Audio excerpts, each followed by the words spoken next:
سامعین اکرام، السلام علیکم ورحمۃ اللہ وبرکاتہ۔ میرے پیارے پیارے اسلامی بھائیوں اور میرے چینل کے سبسکرائبر، آپ سبھی کو ہماری چینل حافظ گلزار اسلامک چینل میں آپ سبھی کا خیر مقدم کرتا ہوں۔ اور آج میں آپ لوگوں کے لیے یہ ٹاپک لے کر کے آیا ہوں کہ کربلا میں کس طریقے سے تمام اہل بیت اطہار کو اور حضرت علی امام علی مقام کو شہید کیا گیا، یعنی کربلا کا خونی منظر آپ لوگوں کے سامنے آج بیان کروں گا۔ الحمدللہ رب العالمین والصلاة والسلام على سید الانبیاء والمرسلین، اما بعد فاعوذ باللہ من الشیطان الرجیم، بسم اللہ الرحمن الرحیم۔ ولا تقولوا لمن يقتل في سبيل الله أموات بل أحياء ولكن لا تشعرون۔ صدق الله العظيم وبلغنا رسوله النبي المكين الكريم، ونحن على ذلك لمن الشاهدين والشاكرين، والحمد لله رب العالمين۔ میرے پیارے پیارے اسلامی بھائیوں، آئیے ہم سب مل کر کے ایک مرتبہ آقائے نامدار مدینے کے تاجدار باذن پروردگار جناب احمد مختار صلی اللہ تعالی علیہ وسلم کی بارگاہ بیکت پناہ میں صلاۃ و سلام کا نذرانہ عقیدت پیش کرے اور بڑی بلند آواز سے صلی اللہ علی النبی الامی وآلہ صلی اللہ علیہ وسلم صلاۃ و سلام علیک یا رسول اللہ۔ میرے بزرگ اور دوستو، ابھی میں نے جس آیت کریمہ کی تلاوت کرنے کا شرف حاصل کیا، اس میں رب کائنات ارشاد فرماتا ہے کہ وَلَا تَقُولُوا لِمَنْ يُقْتَلُ فِي سَبِيلِ اللَّهِ أَمْوَاتٌ بَلْ أَحْيَاءٌ وَلَكِنْ لَا تَشْعُرُونَ۔ یعنی اس آیت مبارکہ میں اللہ تبارک و تعالی فرما رہا ہے کہ جو لوگ فی سبیل اللہ قتل کیے جائیں انہیں مردہ نہ کہو، انہیں مردہ نہ کہو،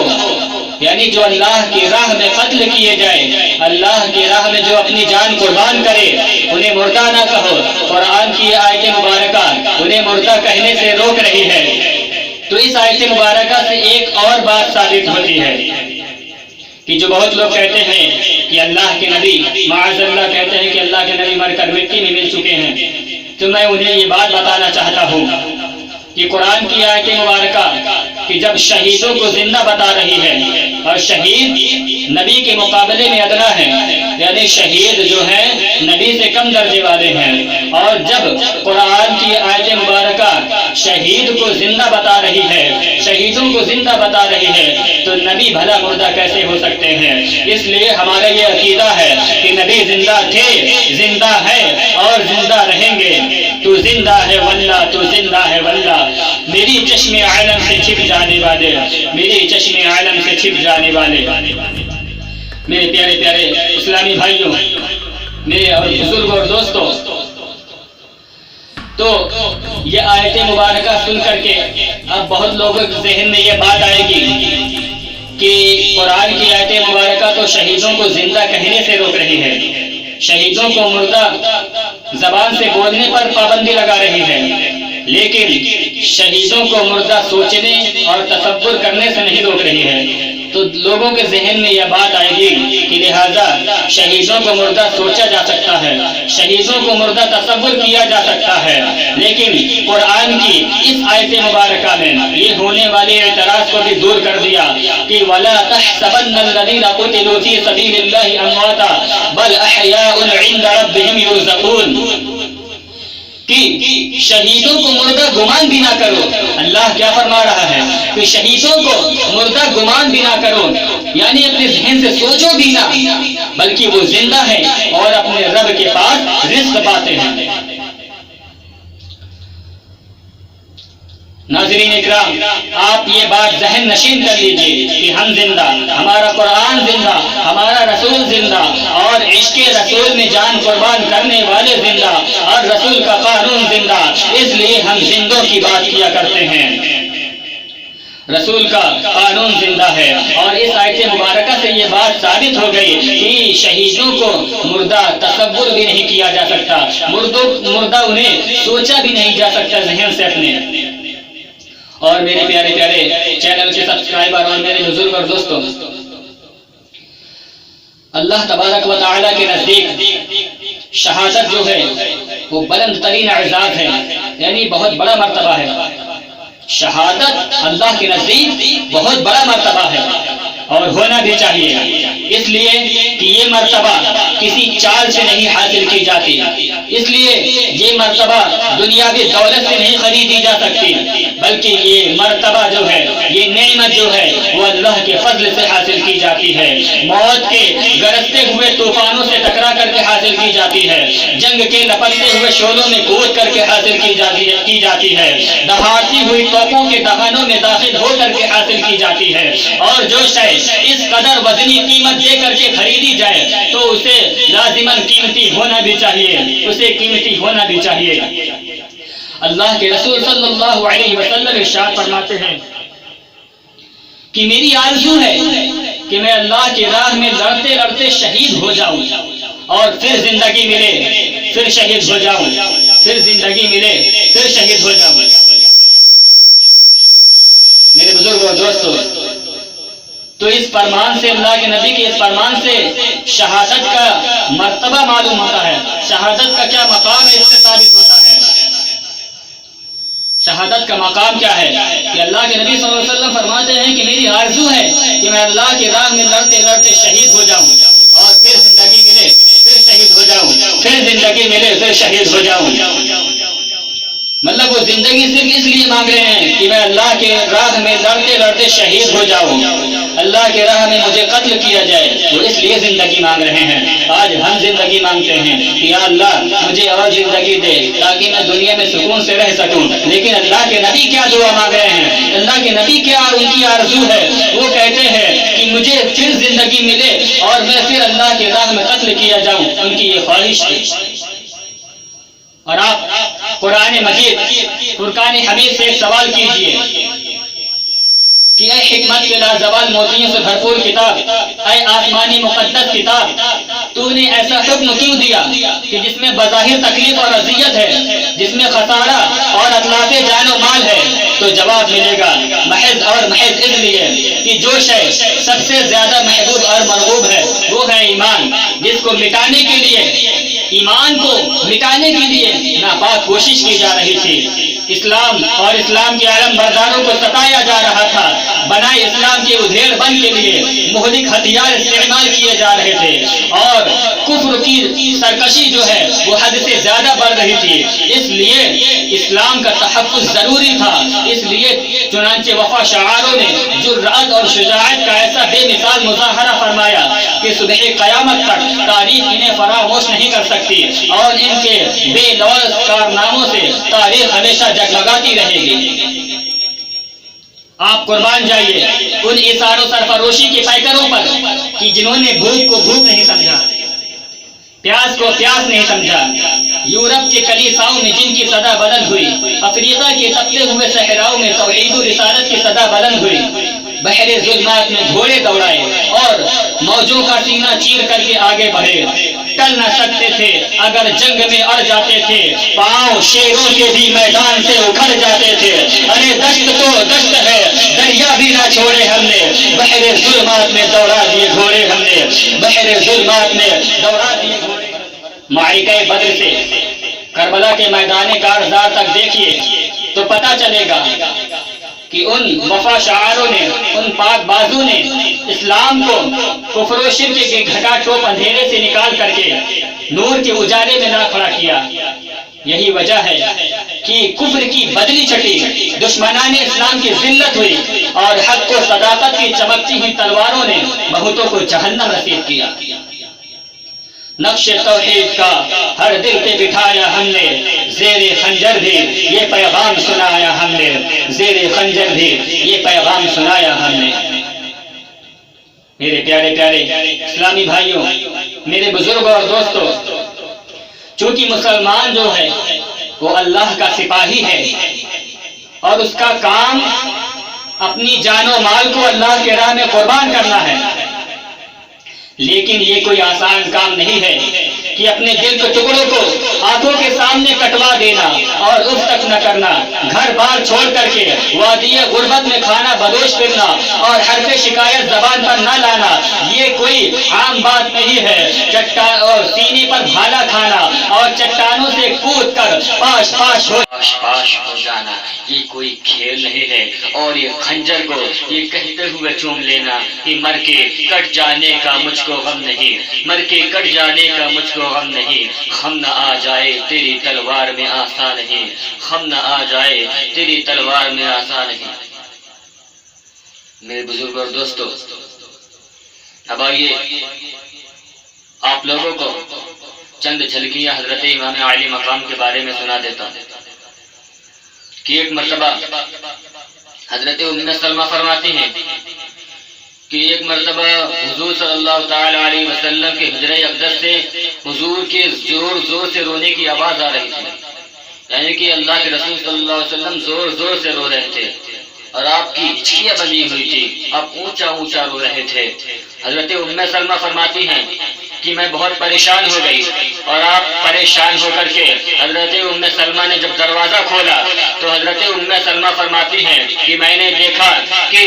اللہ کے رسول صلی اللہ تعالی علیہ وسلم حضرت امام حسین کو سینے سے لگائے ہوئے ہیں اور زاروں قطار رو رہے ہیں، زاروں قطار رو رہے ہیں۔ اللہ اکبر۔ حضرت ام سلمہ فرماتی ہیں، حضرت ام سلمہ نے عرض کی یا رسول اللہ صلی اللہ تعالی علیہ وسلم، یا رسول اللہ صلی اللہ علیہ وسلم، آپ اتنا رو کیوں رہے ہیں؟ اللہ کے رسول صلی اللہ تعالی علیہ وسلم نے فرمایا کہ ابھی ابھی جبرائیل آیا ہوا تھا، ابھی ابھی جبرائیل آیا ہوا تھا اور اس نے مجھے بتایا کہ جس نواسے سے آپ اتنی محبت کرتے ہیں، جس نواسے سے آپ اتنا پیار فرماتے ہیں نا، اس نواسے کو، اسی نواسے کو آپ کی امت فلاں مقام پر بڑی بے دردی کے ساتھ شہید کر ڈالے گی، جس مقام کا نام کربلا ہے، جس مقام کا نام کربلا ہے۔ اور کربلا کی مٹی بھی حضرت جبریل نے حضور علیہ الصلوۃ والسلام کو دکھائی۔ ناظرین، حضرت امام حسین جو ہیں وہ دن بھر میں اگر 100 مرتبہ بھی حضور کے سامنے آتے تو حضور انہیں 100 مرتبہ چوما کرتے تھے، اتنا پیار فرماتے تھے۔ ناظرین، ذرا تصور کیجئے کہ ایک مرتبہ میرے نبی نے حجر اسود کو چوما تو آج تک اگر کوئی اسے چومتا ہے تو وہ اس کے گناہ بھی کھینچ لیتا ہے، اس کے گناہ کو بھی بخشوا دیتا ہے اور بروز قیامت اس کی شفاعت بھی کرے گا۔ اور اگر کوئی یہ کہے کہ یہ جنتی پتھر ہے، یہ جنت سے آیا ہوا پتھر ہے، اس لیے اس کا یہ مقام ہے، تو فاروق اعظم نے اسے چومنے سے پہلے ہی یہ بتا دیا تھا کہ اے حجر اسود سن، میں تجھے اس لیے نہیں چوم رہا ہوں کہ تو جنتی پتھر ہے، کہ تو جنت سے آیا ہوا پتھر ہے، بلکہ میں تجھے اس لیے چوم رہا ہوں کیونکہ تو نے مصطفیٰ کے لبوں کو بوسہ دیا ہے، کیونکہ تجھے مصطفیٰ نے چوما ہے، اس لیے میں تجھے چوم رہا ہوں۔ اللہ اکبر۔ ایک بار میرے نبی نے جس پتھر کو چوم لیا تو اس کا یہ مقام ہے، اس کا یہ مقام ہے کہ وہ جو اسے چومے گا تو وہ اس کے گناہ بھی بخش دے گا، اس کے گناہ بھی بخشوا دے گا اور بروز قیامت اس کی شفاعت بھی کرے گا۔ تو جس حسین کو میرے نبی نے بار بار چوما ہو اس کا کیا مقام ہوگا، اس کا کیا مقام ہوگا؟ وہ بھی اپنے چاہنے والوں کو، اپنے سے محبت کرنے والوں کو، اپنے ماننے والوں کو قیامت کے دن پہچانے گا بھی اور اس کی شفاعت بھی کرے گا، اور اس کی شفاعت بھی کرے گا۔ اور ایک واقعہ ہمیں یوں بھی نظر آتا ہے کہ حضور علیہ الصلوۃ والسلام ایک مرتبہ حضرت امام حسین اور حضرت امام حسن کے ساتھ کھیل رہے تھے، یعنی اپنے دونوں نواسوں کے ساتھ کھیل رہے تھے، اور پھر حضور صلی اللہ تعالی علیہ وسلم نے دونوں سے کہا کہ تم دونوں کشتی کرو، ذرا دیکھے تو صحیح کہ تم دونوں میں سے اچھی کشتی کون کرتا ہے۔ اور پھر دونوں نے کشتی شروع کی چنانچہ کشتی شروع ہوتی ہے اور حضور صلی اللہ تعالی علیہ وسلم حضرت امام حسن کو کشتی کے طریقے بتا رہے ہیں کہ حسن ایسے کشتی کرو، حسن ایسے کشتی کرو۔ تو سیدہ کائنات نے جب یہ دیکھا تو آپ نے عرض کی یا رسول اللہ صلی اللہ تعالی علیہ وسلم، حسن بڑا ہے اور حسین چھوٹا ہے اور آپ بڑے کو کشتی کے طریقے بتا رہے ہیں، بڑے کو کشتی کے طریقے بتا رہے ہیں اور چھوٹے کو کچھ نہیں بتا رہے ہیں۔ تو حضور صلی اللہ تعالی علیہ وسلم نے فرمایا کہ حضور صلی اللہ تعالی علیہ وسلم نے فرمایا کہ بڑے کو ضرورت ہے اس لیے میں بتا رہا ہوں، حسن کو بتانے کی ضرورت ہے اس لیے میں بتا رہا ہوں، حسین کو بتانے کی ضرورت نہیں ہے، بلکہ حسین کے کان میں جبرائیل اللہ کے حکم سے اسے کشتی کے طریقے بتا رہا ہے، جبرائیل اللہ کے حکم سے اسے کشتی کے طریقے بتا رہا ہے۔ ناظرین اکرام، ایک مرتبہ سیدہ کائنات نے عرض کی کہ یا رسول اللہ صلی اللہ تعالی علیہ وسلم، آپ اپنی روحانی وراثت میں سے حسن اور حسین دونوں کو کوئی حصہ عطا فرمائے۔ تو سرکار صلی اللہ تعالی علیہ وسلم نے فرمایا کہ میں اپنی ہیبت اور سرداری جو ہے وہ میں حسن کو دیتا ہوں اور اپنی جرت اور سخاوت وہ میں حسین کو دیتا ہوں۔ ناظرین، اور پھر جرت بھی ایسی دیکھی دنیا نے کہ چشمے فلک میں آج تک جرت کا ایسا مظاہرہ نہ دیکھا تھا کبھی اور نہ قیامت تک دیکھ پائے گی، اور سخاوت بھی ایسی دیکھی کہ اپنے خاندان کے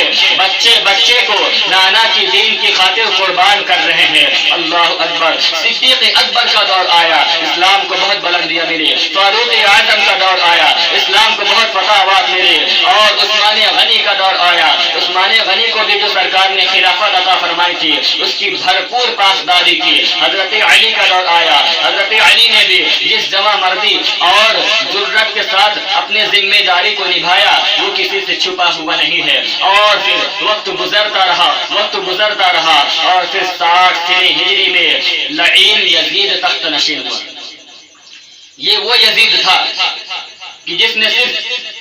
کربلا میں ہی نہیں ظلم و ستم کیا تھا، بلکہ مکہ مکرمہ اور مدینہ منورہ جیسی پاک سرزمین پر بھی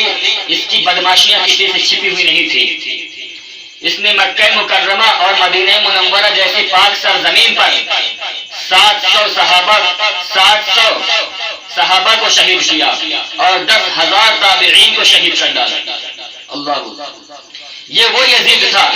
کہ جس نے کعبے پر سنگماری کروائی، کعبے پر پتھر برسوائے۔ یہ وہ یزید تھا کہ جس نے کعبے کے گلاف پر آگ لگوا دی۔ یہ وہ یزید تھا کہ جس نے مسجد نبوی میں 3 دن اور 3 راتیں نمازیں بند کرا دی۔ یہ وہ یزید تھا کہ جس نے مسجد نبوی میں گھوڑے بنوا دیے اور منبر رسول کی عزت کو پامال کرنے کی کوشش کی۔ یہ وہ یزید تھا کہ جس نے تمام طریقے کے گناہ کیے تھے، اور یہ وہ یزید تھا جس نے حضرت امام حسین اور تمام شہداء کربلا کو شہید کیا تھا۔ ناظرین، جب لعین یزید تخت نشین ہوا تو ولید نے حضرت امام حسین کو بلایا۔ ولید یہ وہ شخص تھا کہ جس کو یزید نے مدینہ منورہ کا گورنر بنایا تھا۔ تو ولید نے بلایا اور کہا کہ یزید کی بیعت کر لو، یزید کی بیعت کر لو اگر امن سے رہنا چاہتے ہو تو۔ تو امام حسین نے فرمایا کہ یزید جو ہے وہ فاسق ہے، وہ فاجر ہے، وہ قاتل ہے، میں اس کی حسین جو ہے وہ اس کی بیعت کبھی قبول نہیں کرے گا، میں اس کی بیعت کبھی قبول نہیں کروں گا۔ اللہ! حضرت امام علی مقام نے ساری رات عبادت کی، فجر کا وقت ہوتا ہے، علی اکبر نے اذان پڑھی، زندگی کی آخری اذان پڑھی جا رہی ہے، آج تاریخ انسانی میں ایسا واقعہ درج ہونا تھا کہ صدیاں انسان اسے بھلا نہیں پائے گا۔ اور جب اللہ تبارک و تعالیٰ نے انسانوں کو بنایا تو فرشتوں نے کہا کہ یا اللہ ان انسانوں کو کیوں بنا رہا ہے، یہ تو زمین پر لڑیں گے جھگڑیں گے، یا اللہ سجدے تو ہم کرتے ہیں۔ فرشتوں نے کہا کہ یا اللہ سجدے تو ہم کرتے ہیں، سجدے تو ہم کرتے ہیں، لیکن آج ایک انسان نے ایسا سجدہ کرنا تھا، ایسا سجدہ کرنا تھا کہ سارے فرشتوں کے سجدوں کو ایک طرف رکھ دیا جائے اور حسین کے سجدے کو ایک طرف رکھ دیا جائے تو حسین کے سجدے کی زکوٰۃ بھی نہیں بنتی، حسین کے سجدے کی زکوٰۃ بھی نہیں بنتی۔ جنگ شروع ہوتی ہے، جانثار شہید ہو رہے ہیں، اور محمد کی لاشیں گر رہی ہے، زینب کے شہزادوں کی لاشیں گر رہی ہے۔ امام ہر لاش کو اپنے کندھے پر ڈال ڈال کر کے خیمے میں لا رہے ہیں، امام ہر لاش کو اپنے کندھے پر اٹھا اٹھا کر کے خیمے میں لا رہے ہیں۔ اللہ اکبر، علی اکبر شہید ہوتے ہیں، علی اکبر کی آواز کربلا میں گونج جاتی ہے، اے میرے بابا جان مجھے بچائیے، اے میرے بابا جان مجھے پکڑیے۔ حسین امام بھاگ کر کے علی اکبر کو پکڑتے ہیں، علی اکبر نے دم توڑ دیا، علی اکبر نے دم توڑ دیا۔ اللہ اکبر، حضرت امام علی مقام نے علی اکبر کو کندھے پر لے کر کے کندھے پر ڈال کر کے خیمے میں لاتے ہیں۔ اتنے میں سیدہ زینب جو ہے، حضرت زینب حضرت امام حسین کے پاس آتی ہے، علی اصغر کو گود میں لیے ہوئے حضرت امام علی مقام کے پاس آتی ہے اور کہتی ہے اے میرے بھائی حسین، اے میرے بھائی حسین، بھوک اور پیاس کی شدت نے بچے کو بھوک اور پیاس کی شدت نے اصغر کو بے بس کر دیا ہے، اس بچے کو بے بس کر دیا ہے، اور میں نہیں چاہتی کہ بھوک اور پیاس کی شدت کی وجہ سے اس بچے کو کوئی تکلیف ہو، کہیں ایسا نہ ہو کہ بھوک اور پیاس کی وجہ سے یہ بچہ دم توڑ دے۔ حضرت امام علی مقام جو ہے وہ لبریز میں آ جاتے ہیں، وہ جوش میں آ جاتے ہیں اور روتے ہوئے حضرت زینب سے کہتے ہیں لاؤ میرے لال کو لاؤ، شاید ظالموں کو رحم آ جائے۔ اور پھر حضرت امام حسین جو ہے دریائے فرات کے پاس جاتے ہیں اور ظالموں سے کہتے ہیں کہ میرے بچے کے حلق میں پانی کے چند قطرے ٹپکا دو۔ اللہ اکبر، حضرت امام حسین نے کہا کہ میرے لال کے حلق میں پانی کے چند قطرے ٹپکا دو۔ ان ظالموں سے یہ کہتے رہے کہ میرے لال کے حلق میں پانی کے چند قطرے ٹپکا دو، تم اپنی تیر کا نشانہ ہمیں بناؤ، لیکن اس ننھے سے بچے نے تمہارا کیا بگاڑا ہے، اس ننھے سے بچے نے تمہارا کیا بگاڑا ہے۔ کربلا کا میدان جو عمرو سعد کے حکم سے گونج جاتا ہے، عمرو سعد کے حکم سے گونج جاتا ہے کہ خبردار حسین کا بچہ زندہ نہ جانے پائے۔ اور پھر حرملہ نے ایسا زہر آلود تیر چلایا کہ علی اصغر کے حلق کو چیرتا ہوا وہ تیر جو ہے حضرت امام علی مقام کے بازوئے مبارک میں جا لگا، حضرت امام علی مقام کے بازوئے مبارک میں جا لگا، اور پھر وہ ننھا سا بچہ کچھ تڑپا اور باپ بیٹے کی نگاہیں چار ہوئے، اور پھر حضرت علی اصغر جو ہے وہ دم توڑ دیے۔ حضرت امام علی مقام نے حسرت بھری نگاہ سے آسمان کی طرف دیکھا اور پھر اپنے بچے کو بوسہ دیا، اور پھر صبر و شکر کا امتحان جاری تھا۔ بعد توحید کے مت والو، ایماندار مسلمانوں، ذرا سوچو تو صحیح کہ اگر باپ کے سامنے بیٹے کی موت ہو جاتی ہے تو اس وقت والدین کے دل پر نہ جانے کیا گزرتی ہے، لیکن قربان جائیے ہمت حسین پر کہ اس قدر جگر سوز حالات کا مقابلہ کر کے بھی یہی کہتے ہیں کہ یا اللہ تیرا حسین تیری رضا پر راضی ہے، جو تیری مرضی ہے وہ میری مرضی ہے۔ آج تیرا حسین خوش ہے، اس لیے اس مصیبت کی امتحان میں 6 مہینے کا بچہ بھی کامیاب ہو گیا، 6 مہینے کا بچہ بھی کامیاب ہو گیا۔ اور پھر یہ کرتے کرتے سیدہ زہرا کا سارا گلشن اجڑ گیا، سیدہ زہرا کا سارا باغ اجڑ گیا، اور پھر امام تنہا بچتے ہیں، امام اکیلے تنہا بچتے ہیں، اور پھر آپ جنگ میں تشریف لے جاتے ہیں، میدان میں تشریف لے جاتے ہیں، اور پھر ان ظالموں سے کہتے ہیں کہ ارے خدا کا خوف کر لو، ارے خدا کا خوف کر لو، ارے مجھے پہچانو میں کون ہوں، مجھے پہچانو میں کون ہوں، ارے میں وہ ہوں جو رسول اللہ کی زبان چوسا کرتا تھا، ارے میں وہ ہوں جو رسول اللہ کے کندھے پر سواری کیا کرتا تھا، ارے میں وہ ہوں جس کو پالا پوسا رسول اللہ نے، ارے میں وہ ہوں جو رسول اللہ کا پیارا تھا، ارے میں وہ ہوں اللہ کے جگر کے ٹکڑے کا جگر کا ٹکڑا ہے، مجھے پہچانو۔ لیکن وہ ظالم جو تھے وہ اس بات پر اڑے رہے کہ یا تو بیعت کرو یا پھر میدان میں آؤ، یا بیعت کرو یا میدان میں آؤ۔ امام عالی مقام میدان میں جاتے ہیں، آپ نے تلوار اٹھائی اور ان کی گردنیں کاٹتے چلے گئے اور ان کے سر کاٹتے چلے گئے۔ ہیبت طاری ہو گئی کہ ایک نواسا رسول کا اور کتنوں کے سر کٹ گئے، اللہ اکبر۔ اور پھر حضرت امام عالی مقام جو ہے وہ دریائے فرات کے پاس پہنچتے ہیں اور آپ نے اپنے گھوڑے کو کھڑا کیا اور پھر دریائے فرات کے پاس پہنچ کر کے آپ نے اپنے ہاتھ میں پانی اٹھایا، پانی اپنے چلو میں لیا اور پھر لشکر والوں کو مخاطب کر کے کہتے ہیں کہ اے لشکر والوں سنو، تم میرے پہ پانی بند کرنا چاہتے تھے نا، آج دریائے فرات بھی حسین کے قبضے میں ہے اور آب کوثر بھی حسین کے قبضے میں ہے۔ آج دریائے فرات پر بھی حسین کی حکومت ہے اور آب کوثر پر بھی حسین کی حکومت ہے۔ اور پھر حضرت امام علی مقام نے اپنے ہاتھ میں پانی لیا، لیکن امام علی مقام نے پانی کو نہیں پیا، حضرت امام حسین نے پانی کو نہیں پیا۔ سکینہ کی پیاس یاد آ گئی ہوگی، علی اصغر کی پیاس یاد آ گئی ہوگی، اوروں کی پیاس یاد آ گئی ہوگی۔ اور پھر حضرت امام علی مقام گھوڑے پر سوار ہوتے ہیں اور پھر ان یزیدیوں نے حضرت امام علی مقام پر تیروں کی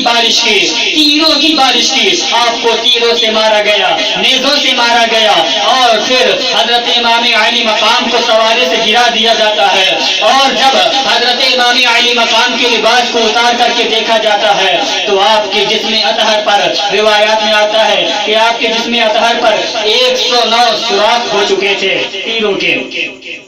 اللہ اکبر۔ اور پھر حضرت امام علی مقام سجدے میں گر جاتے ہیں اور کہتے ہیں کہ یا اللہ تو نے حسین سے جتنے بھی امتحان لیے حسین اس میں پورا اترا، یا اللہ یہ حسین تیرے ہر امتحان سے راضی ہے، پھر کہتے ہیں یا اللہ تو مجھ سے راضی ہے کہ نہیں، اور پھر کہتے ہیں سبحان ربی الاعلی، اور یہ کہتے حضرت امام علی مقام بھی جام شہادت نوش کر جاتے ہیں۔ اور پھر اس طریقے سے حضرت امام حسین کی بھی شہادت ہو جاتی ہے۔